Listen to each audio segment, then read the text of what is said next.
Halo guys, bertemu kembali bersama saya Abu Daniel. Kali ini saya akan mengangkat kisah nyata di mana seorang ibu yang tega membunuh anaknya sendiri hanya karena anaknya ingin bermain dengannya. Yang lebih miris lagi, si ibu membuat cerita yang bertolak belakang di media sosial. Seperti apa kisahnya? Yuk kita masuk ke ceritanya. Ibu dan anak tersenyum dan menari adalah apa yang ditampilkan oleh Nicola dan Kylie Jade, anak perempuan berusia 3 tahun, kepada dunia melalui TikTok. Mereka terlihat seperti ibu dan anak normal yang tertawa selama pandemi, mencoba memanfaatkan waktu yang mereka miliki bersama selama lockdown. Namun begitu kamera dimatikan, kenyataan suram yang jauh dari senyuman akan segera dimulai. Apa yang baru saja Anda saksikan adalah hari terakhir Kylie Jade sebelum dia dibunuh di rumahnya oleh ibunya sendiri, pacar ibunya atau keduanya. Dia telah mengalami pelecehan yang mengerikan selama berbulan-bulan sebelumnya. Dalam klip itu, polisi mengatakan bahwa memar yang dapat dilihat dan ada patah tulang yang tidak diobati. Namun, mari kita selami kasus ini lebih dalam dan lihat apa yang sebenarnya terjadi pada malam musim panas itu di kawasan King Hearts, Birmingham. Pada pagi hari tanggal 9 Agustus 2020,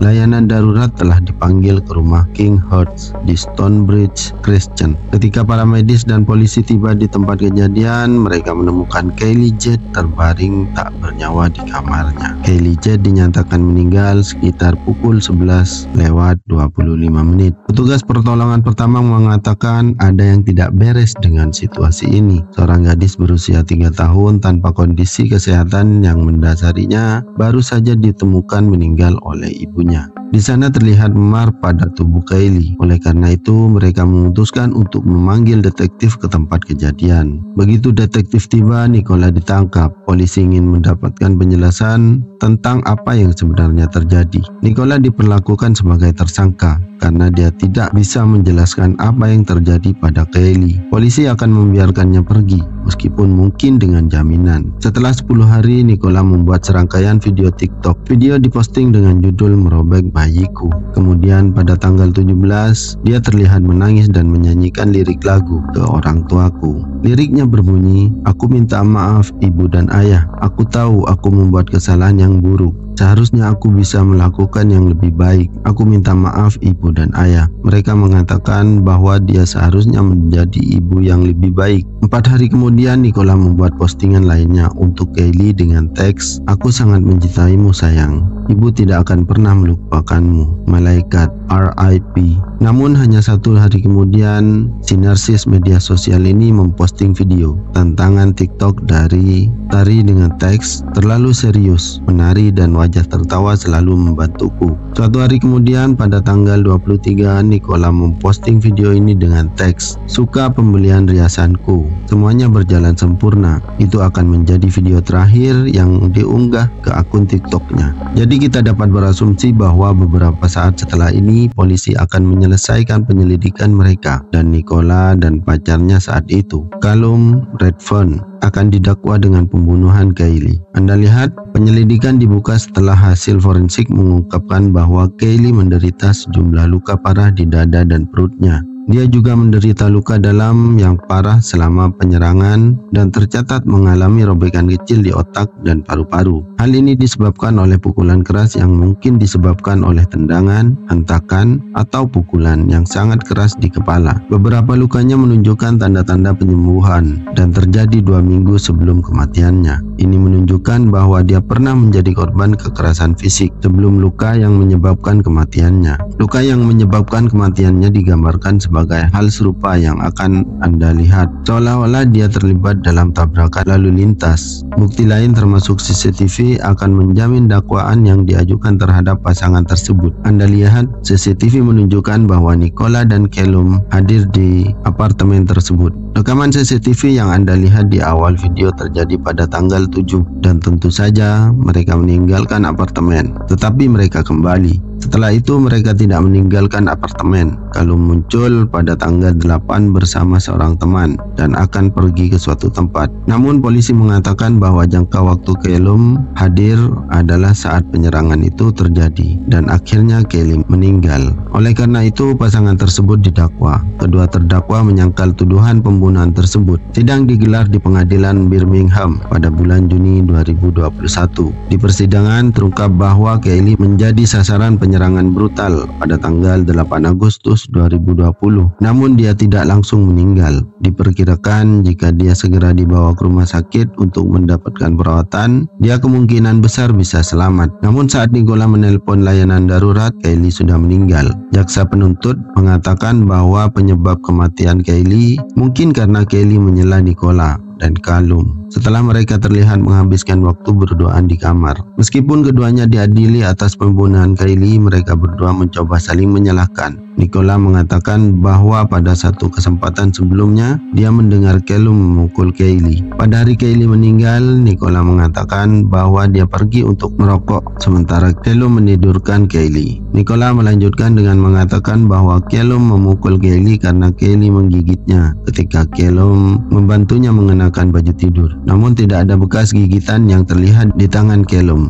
Callum mencoba menyematkan kesalahan pada Nicola dalam wawancara polisi, tetapi pada akhirnya dia tidak memberikan bukti di pengadilan.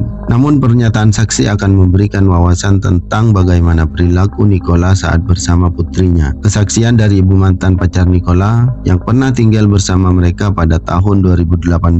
Sang ibu melanjutkan dengan mengatakan bahwa pada awal Nicola akan memanggil Kelly dengan sebutan tikus dan perempuan jalang. Namun seiring berjalannya waktu, Nicola memukulnya di lengan dan kaki Kelly. Seorang teman berusia 17 tahun juga memberikan bukti di pengadilan. Teman tersebut terkadang membantu Nicola mengasuh anak. Dia mengatakan kepada pengadilan bahwa 1 bulan sebelum kematian Kelly, Nicola menampar kepala putrinya 2 kali karena marah. Yang pertama karena Kelly meminta makanan, dan yang kedua karena Kelly menutupi wajah adik laki-lakinya dengan selimut. Teman Callum yang muncul di apartemen bersama Callum pada hari penyerangan juga memberikan bukti. Dia akan melanjutkan dengan mengatakan bahwa dia tidak melihat adanya kekerasan apapun. Namun dia mencatat bahwa rutinitas normal di apartemen itu mulai reda. Dia melanjutkan dengan mengatakan bahwa dia sudah ingin meninggalkan properti itu selama beberapa waktu. Tetapi Callum tidak ingin pergi begitu saja dengan tergesa-gesa. Teman Callum mengatakan bahwa dia memang ingin pergi sehingga mereka meninggalkan pengadilan. Pengadilan diberitahu bahwa kamar Kelly bukanlah kondisi kehidupan terbaik untuk anak kecil. Tidak ada karpet, kasurnya kotor,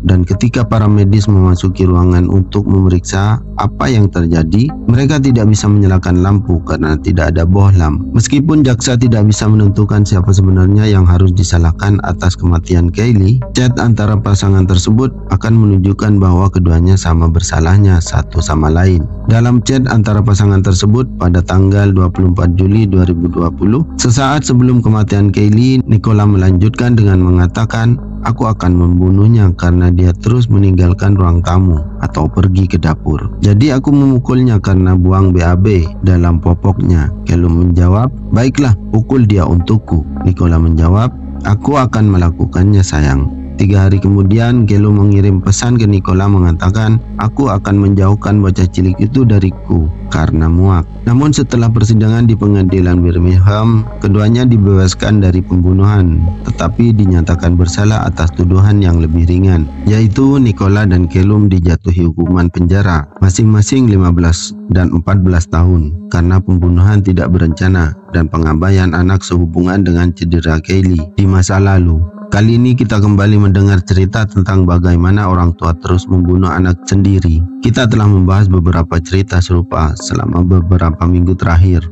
Namun satu-satunya orang yang Kelly andalkan untuk melindunginya pada akhirnya adalah orang yang perlu dia lindungi. Maksud saya, bahkan ibu Nicola sendiri telah menghubungi layanan sosial untuk memberitahu mereka tentang pelecehan yang sedang terjadi. Namun tidak jelas apakah ada tindakan yang diambil. Ibu Nicola juga akan memberikan bukti di pengadilan terhadap putrinya sendiri dengan harapan mendapatkan keadilan bagi Kelly. Saya tidak yakin mengapa seorang ibu terus menganiaya dan membunuh anaknya sendiri. Dia mengandung anak itu selama 9 bulan hanya untuk akhirnya membuat mereka mengalami pelecehan selama berbulan-bulan yang mengakibatkan banyak cedera. termasuk 19 patah tulang rusuk. Saya tidak mengerti bagaimana seseorang bisa melakukan itu kepada siapapun, apalagi seorang anak kecil, dan anak itu adalah anak mereka sendiri. Alih-alih berusaha mendahulukan anak perempuannya, Nicola sepertinya hanya ingin melecehkannya dan mendahulukan laki-laki daripada membelikan Kelly apa yang dia butuhkan, seperti kamar yang layak, kasur, dan makanan yang layak. Nicola percaya atau tidak menghemat 900 pound dari uang kredit universalnya. Bagi orang-orang yang tidak tinggal di Inggris atau tidak mengetahui apa itu kredit universal, pada dasarnya itu adalah uang kesejahteraan dari pemerintah. Nicola menggunakan uang ini untuk membeli mobil untuk Callum.